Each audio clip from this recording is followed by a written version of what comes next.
हमारे देश भारत की पहली महिला प्रधानमंत्री श्रीमती इंदिरा गांधी अपनी मौत से एक दिन पहले ही अपने भाषण में क्या कहती है, ध्यान से सुनिए। ऐसा लगता है मानो उनको अपनी मौत का इशारा पहले ही मिल गया हो।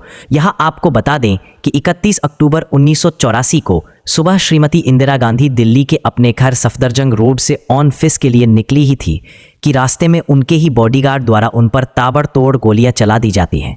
कहते हैं कि बई सिंह और सतवंत सिंह नाम के इन दोनों सुरक्षा कर्मियों ने इंदिरा गांधी पर एक के बाद एक करके 33 गोलियां चलाई थी। दरअसल आपको यह जानकर ताजुब होगा कि जिस बई सिंह ने इंदिरा गांधी पर सबसे पहले गोलियां चलाई थी, उसका तबादला खुद इंदिरा गांधी ने ही यह कहते हुए रुकवाया था कि बईसंत सिंह मेरे विश्वसनीय बॉडीगार्ड हैं। मगर इंदिरा गांधी को क्या पता था कि उनका यह फैसला ही उनकी मौत का कारण बन जाएगा। इस वीडियो में जान लेते हैं कि इंदिरा गांधी के अपने ही बॉडीगार्ड्स ने उनको गोली क्यों मार दी थी, उनकी हत्या के बाद देश में क्या हुआ था। साथ ही जानने वाले हैं श्रीमती इंदिरा गांधी की हत्या से जुड़े तमाम छिपे हुए पहलुओं को। दोस्तों, 30 अक्टूबर 1984 को श्रीमती इंदिरा गांधी उड़ीसा के भुवनेश्वर में चुनावी सभा कर रही थी, जहां पर उन्होंने लोगों से कहा था कि आज मैं जिंदा हूं और कल मैं अपनी माता के दिन रहूं या नहीं रहूं, लेकिन मुझे इस बात का गर्व है कि मैंने अपनी पूरी जिंदगी लोगों की सेवा में बिताई है। बहरहाल इस सभा के बाद शाम को ही इंदिरा गांधी दिल्ली लौट आती है। लिहाजा अगले दिन इंदिरा गांधी को आयरिश फिल्म डायरेक्टर पीटर को एक इंटरव्यू देना था। पीटर इंदिरा गांधी पर एक डॉक्यूमेंट्री बना रहे थे। इन था 31 अक्टूबर 1984 का। जगह थी दिल्ली का सफदरजंग रोड स्थित इंदिरा गांधी का निवास। रोजाना की भांति उस दिन भी श्रीमती इंदिरा गांधी सुबह जल्दी उठ जाती है। इसके बाद उन्होंने रोजमर्रा के सारे काम निपटाए। इधर सुबह के 8 बज रहे थे। इंदिरा गांधी के निजी सचिव R.K. धवन भी सफदरजंग रोड पहुंच चुके थे। उधर इंदिरा गांधी इंटरव्यू के दौरान कैमरे में अच्छा दिखना चाहती थीं, इसलिए अपना मेकअप पूरा करवाने में लग गई। अब घड़ी की सुई धीरे धीरे आगे बढ़ रही थी। घड़ी में 9 बज रहे थे। इस दौरान एक अकबर रोड की लॉन में इंटरव्यू की पूरी तैयारी कर ली गई थी।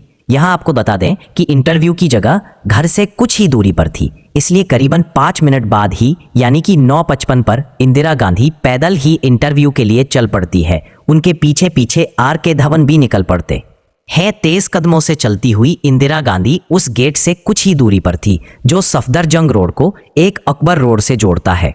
दरअसल उस गेट पर सब इंस्पेक्टर बेयत सिंह खड़ा था। उसके ठीक बगल में संतरी बूथ में कांस्टेबल सतवंत सिंह अपनी ऑटोमेटिक गन के साथ मुस्तैदा खड़ा था। इधर इंदिरा गांधी को देखकर सभी अधिकारी हरकत में आ गए थे। लिहाजा इस दौरान पैदल चलती हुई इंदिरा गांधी इंटरव्यू को लेकर कुछ सोचती हुई जल्दी जल्दी आगे बढ़ रही थी।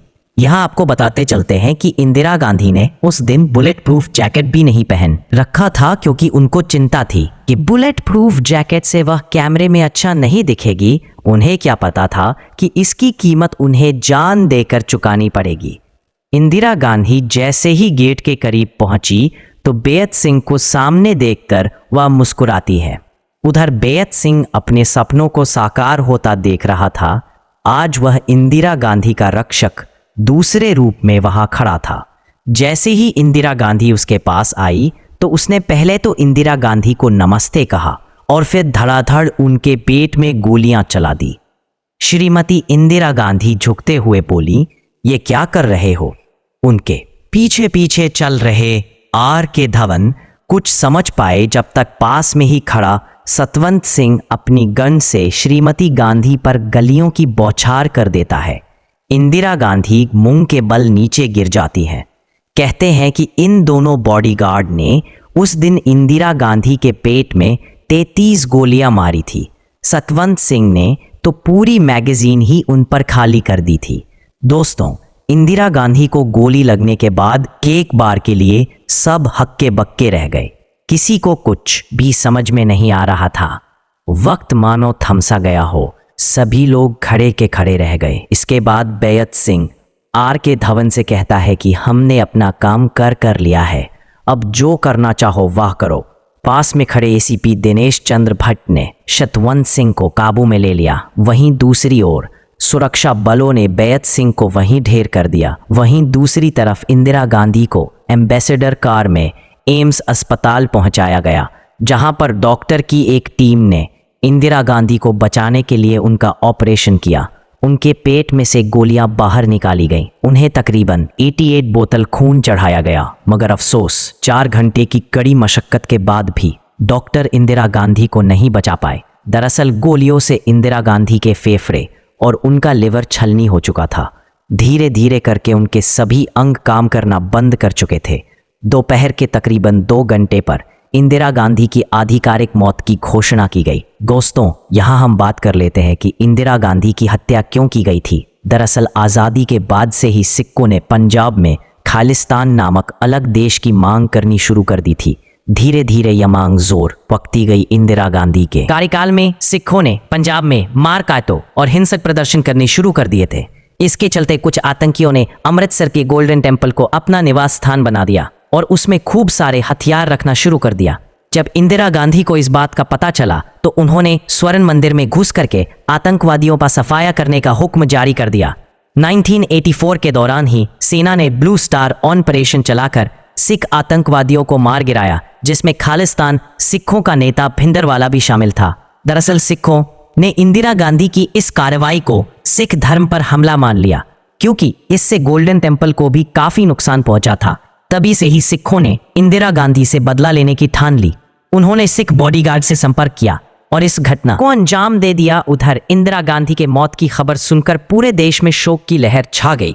जब लोगों को पता चला कि इंदिरा गांधी की हत्या उनके सिख बॉडीगार्ड ने की है तो लोग सिखों को निशाना बनाने लग गए। इसी सिलसिले में दिल्ली में हजारों निर्दोष सिखों को मौत के घाट उतार दिया गया। लाखों लोगों को भागकर अपनी जान बचानी पड़ी। आखिरकार जैसे तैसे करके इन पर काबू पाया गया।